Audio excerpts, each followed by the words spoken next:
This is a demo of how to paint convincing leaves and make them really pop with light and shadow using specifically color and value. And I'll share with you some fundamentals that will help you make this happen. And then also when it's time to actually break those rules in favor of what you really want your painting to do. I love to paint leaves in light, especially when it glows through the leaf. And the technical term for that is transmitted light, where the leaves are kind of like little pieces of stained glass. And using color and value is the best way to capture that magic. You can also paint leaves using shape or line, and focusing on either one of those brings its own level of magic and delicacy.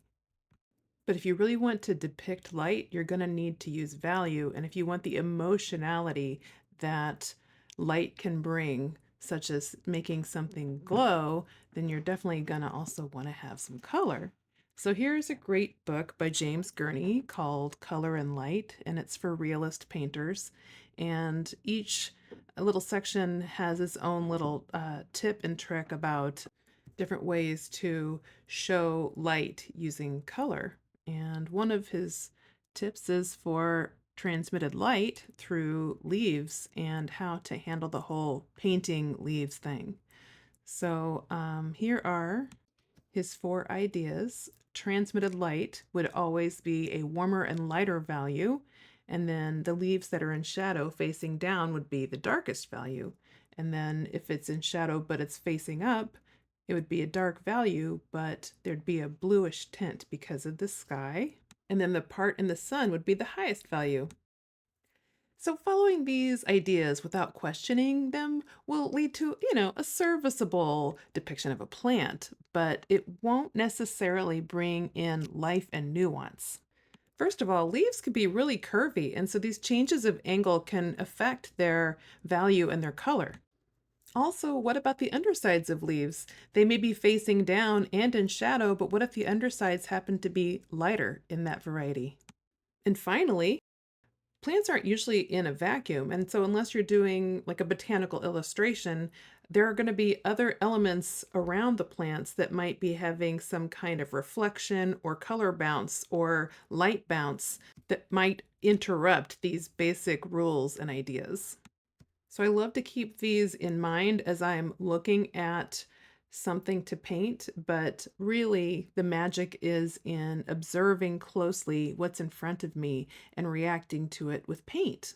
But there's one last thing to figure out because everything you see in a plant, there's going to be infinite varieties in value and color, and you could possibly get lost in all those values and color. So are you going to go ahead and try to capture every single thing that you see and maybe be hyper realistic? Or would you like to try to limit your colors and your values, maybe do some pre-mixing at first and work with what you have? And of course, there's absolutely no wrong answer to that. And what I decided to do in this oil sketch of some apples and leaves on my neighbor's espalier um, apple tree is I would somewhat limit the colors to indanthrone blue, quinacridone magenta, and nickel azo yellow. I just decided to enjoy it, but this is oil and I'm left-handed, so I thought I would just get lost in the leaves for a bit and paint from right to left. And this was truly fun. Usually when I'm painting a composition, I'm thinking about the whole composition.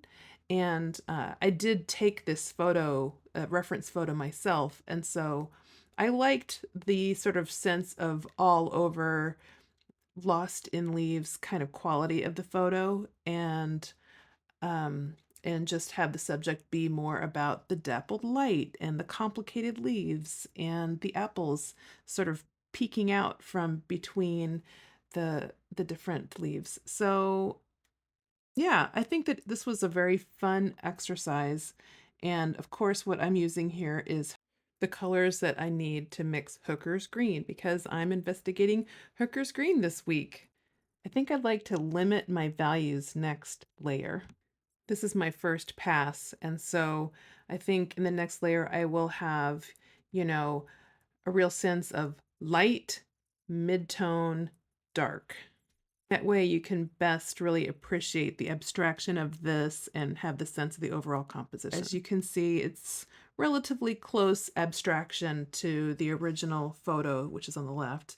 And so what I've done since then is I have scraped it down a little bit. Some of the places the paint is pretty thick. And so if I want to do a second layer where I can refine my ideas, then I will have to go ahead and scrape down any parts that are thick. So here's how it looks now that it's scraped down. So after it dries a little bit, I'll come back in and do the second layer and I'll show you what it looks like. Anyway, thanks for watching. See you in the next video.